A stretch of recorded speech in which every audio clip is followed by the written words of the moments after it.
Hello everyone and welcome back to Lucy's Library. Tonight we are going to read a very special book, and if you have it, why don't you pick it up and read along with us. We're going to read The Night Before Christmas, and we have a special guest here tonight. We have Auggie Doggie, who's going to sit here and read along with us. Are you ready? Get cozy. Looks like Augie's ready. Okay. 'Twas the night before Christmas, and all through the house not a creature was stirring, not even a mouse. The stockings were hung by the chimney with care, in hopes that St. Nicholas soon would be there. The children were nestled all snug in their bed, while visions of sugar plums danced through their heads.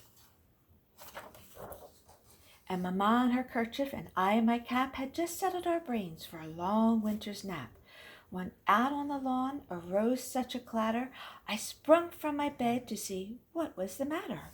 Away to the window I flew like a flash, tore open the shutters, and threw up the sash. The moon on the breast of the new-fallen snow gave a luster of midday to objects below, when what to my wondering eyes did appear but a miniature sleigh and 8 tiny reindeer. With a little old driver so lively and quick, I knew in a moment it must be St. Nick. More rapid than eagles, his coursers they came, and he whistled and shouted and called them by name.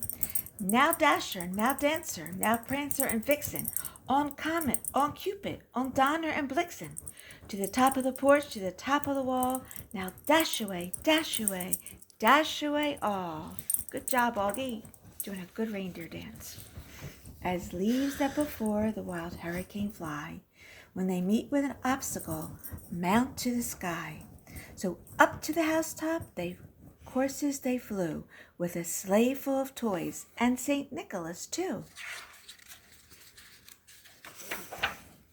And then in a twinkling I heard on the roof the prancing and pawing of each little hoof. As I drew in my head and was turning around, down the chimney St. Nicholas came with a bound.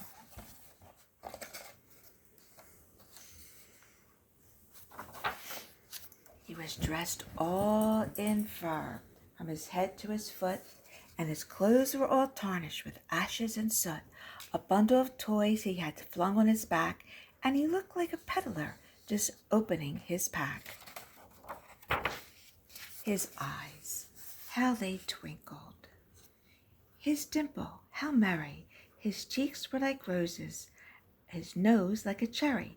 His droll little mouth was drawn up like a bow, and the beard on his chin was as white as the snow. The stump of a pipe he held tight in his teeth, and the smoke it encircled his head like a wreath. He had a broad face and a round little belly that shook when he laughed like a bowl full of jelly. He was chubby and plump, a right jolly old elf, and I laughed when I saw him in spite of myself. A wink of his eye and a twist of his head soon gave me to know I had nothing to dread. He spoke not a word, but went straight to his work, and he filled all the stockings, and then turned with a jerk, and laying his finger aside his nose, and giving a nod, up the chimney he rose. He sprang to his sled, to his team gave a whistle, and away they all flew like the down of a thistle. But I heard him exclaim, ere he drove out of sight, Merry Christmas to all, and to all a good night. Well, as usual, our story put Lucy right to sleep. So I hope you all have a wonderful Christmas and holiday. And remember, as Lucy says, fetch me a book. Good job, Lucy. Good job.